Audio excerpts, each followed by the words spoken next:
आज हम करेंगे जर्नल एंट्री का क्वेश्चन नंबर 10। एडजस्टमेंट एंट्री है।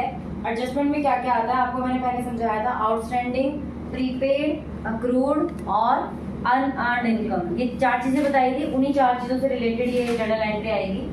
फॉर्मूला बना देते हैं इसका। Date,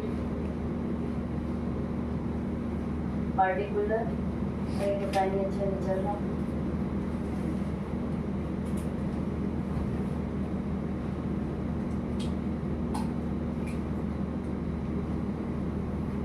ledger folio,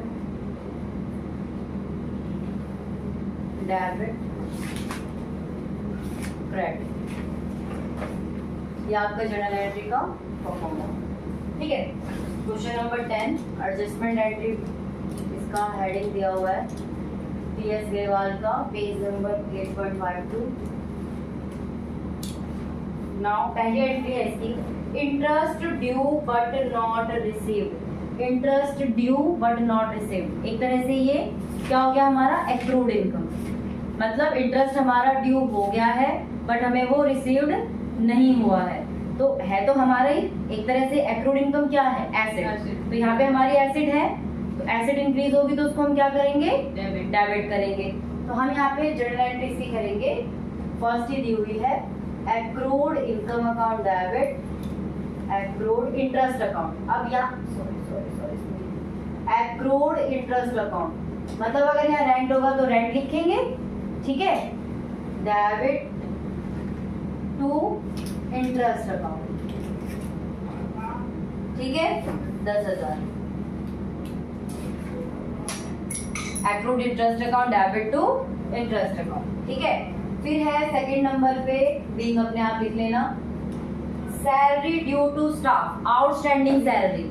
outstanding salary का मतलब हमने ड्यू था, हमने पे नहीं किया, तो आउटस्टैंडिंग। अच्छा मेरे को ये बता दो, जब भी किसी लॉस यानी कि एक्सपेंस या इनकम के आगे ये आउटस्टैंडिंग है तो वो पर्सनल हो जाता है। तो इसमें पर्सनल का रूल काम आएगा, ठीक है, पर्सनल का रूल काम आएगा, debit the receiver and credit the giver.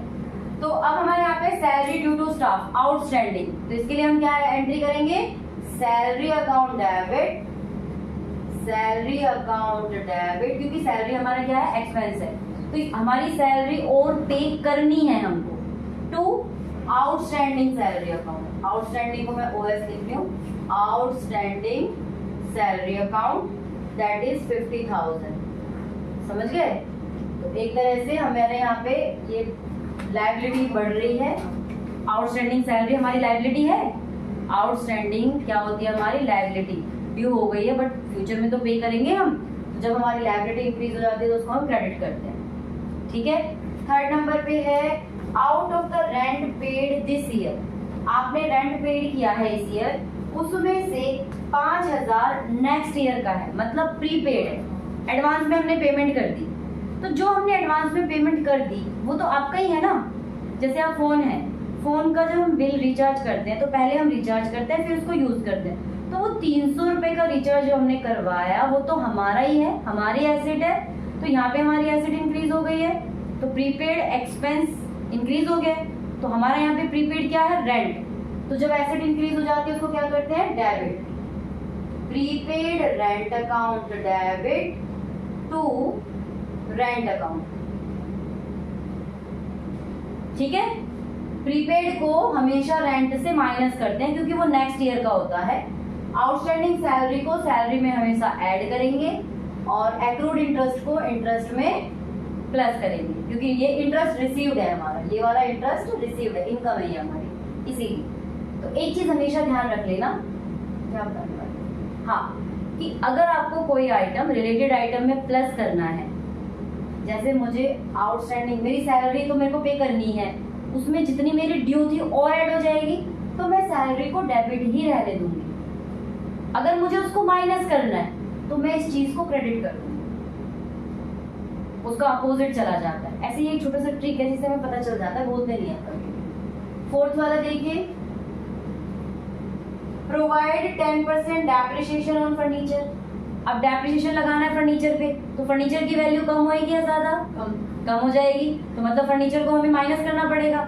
Normally furniture क्या होता है, एसेट, डेबिट होता है ना। तो अब हम फर्नीचर को क्या करेंगे, क्रेडिट, क्योंकि हमें माइनस करना है, कम हो रही है हमारी वैल्यू।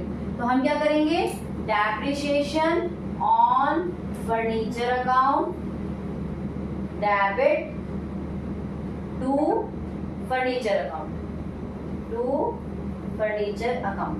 कितना है, 10%। 1 लाख का फर्नीचर है, 1 लाख का 10% निकाल लोगे 10,000। अरे इसकी तो अमाउंट लिखी है 5,000।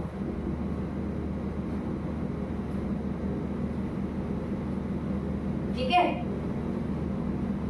आगे चलते हैं 5th पे। Goods used in making furniture. आपने गुड्स यूज करे हैं फर्नीचर बनाने के लिए, सेल प्राइस 5,000 है, कॉस्ट है 4,000। तो बताओ फर्नीचर बनाने के लिए आपने गुड्स यूज कर लिया तो क्या एंट्री होगी, गुड्स यूज कर लिया। आपने फर्नीचर बनाया है तो आपने अपने गुड्स को यूज कर लिया। सेल प्राइस 5,000 है, कॉस्ट प्राइस उसकी 4,000 है, तो क्या एंट्री करोगे, ये तो कर चुके हो आप पहले भी। अरे कर चुके हो आप पहले, अरे फर्नीचर बनाया है, फर्नीचर इंक्रीज हो गई, तो फर्नीचर को क्या करेंगे, डेबिट, फर्नीचर अकाउंट डेबिट। आपने क्या यूज किया है, गुड्स, यस, क्या करेंगे, टू परचेज अकाउंट। अब बात आती है कि यहाँ पे आप सेल प्राइस लेंगे या कॉस्ट प्राइस लेंगे। ये आपने अपने खुद के लिए यूज किया है, अपने ऑफिस फर्नीचर बनाने के लिए, तो हम कॉस्ट प्राइस की तरफ जाएंगे। सेल प्राइस कस्टमर के लिए होता है, अपने लिए यूज करते हो तो कॉस्ट प्राइस। ठीक है, बात समझ में आ गई। चलिए 7th वाला,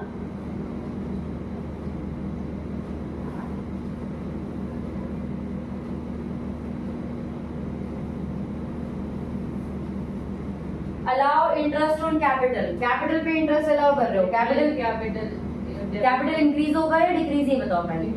इंक्रीज होगा। कैपिटल किस नेचर का है, क्रेडिट नेचर का, तो मतलब वो क्रेडिट ही रहेगा। आप क्या करोगे, interest on capital account, debit to capital account,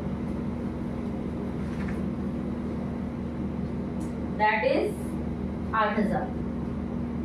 अब यही चीज ड्राइंग के ऊपर होती तो क्या करते, ड्राइंग अकाउंट डेबिट, हाँ, ड्राइंग अकाउंट डेबिट टू ये इंटरेस्ट ऑन ड्राइंग अकाउंट, यही तो है, चार्ज इंटरेस्ट ऑन ड्राइंग। तो इसके लिए एंट्री करेंगे drawing account debit to interest on drawing. अगर आपको हर एक अकाउंट का नेचर समझ में आ जाता है तो बहुत आसान हो जाता है जर्नल एंट्री करना।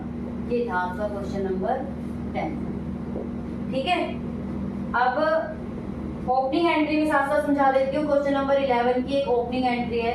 ओपनिंग एंट्री क्या होती है, जिसमें जितने भी एसेट्स हैं उनको डेबिट करेंगे, जितनी भी लायबिलिटी है उनको क्रेडिट करेंगे।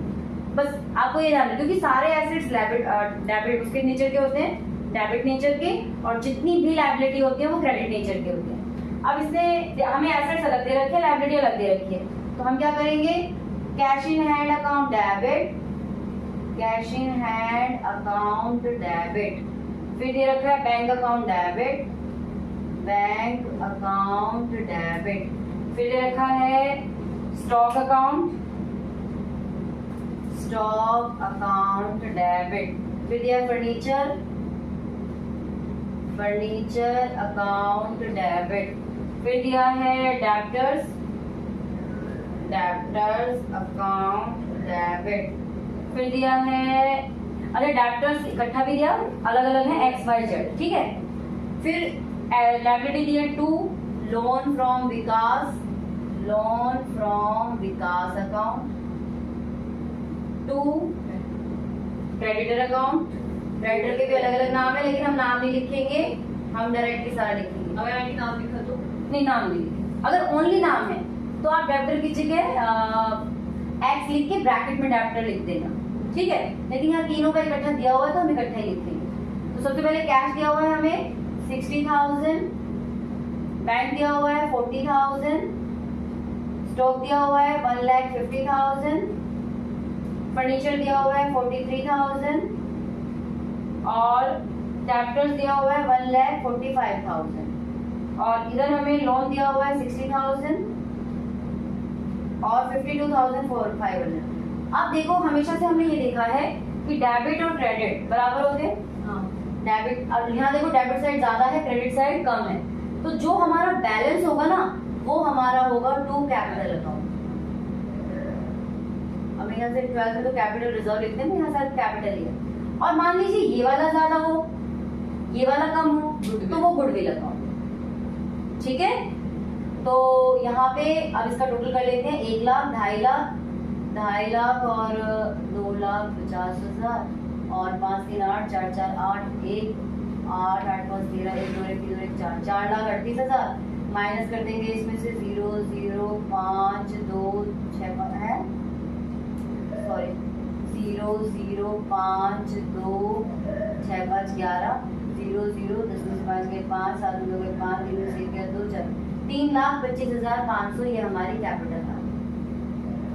ठीक है, तो ये चीज याद रख लेना, अगर आप एसेट में से assets minus capital, assets minus liability, मैं तो लायबिलिटी स्पेलिंग गलत लिख देती हूँ, एसेट्स माइनस लायबिलिटी कर रहे हो that is equal to capital, लेकिन अगर लायबिलिटी माइनस एसेट कर रहे हो that is equal to goodwill. बात समझ में आ गई है ना?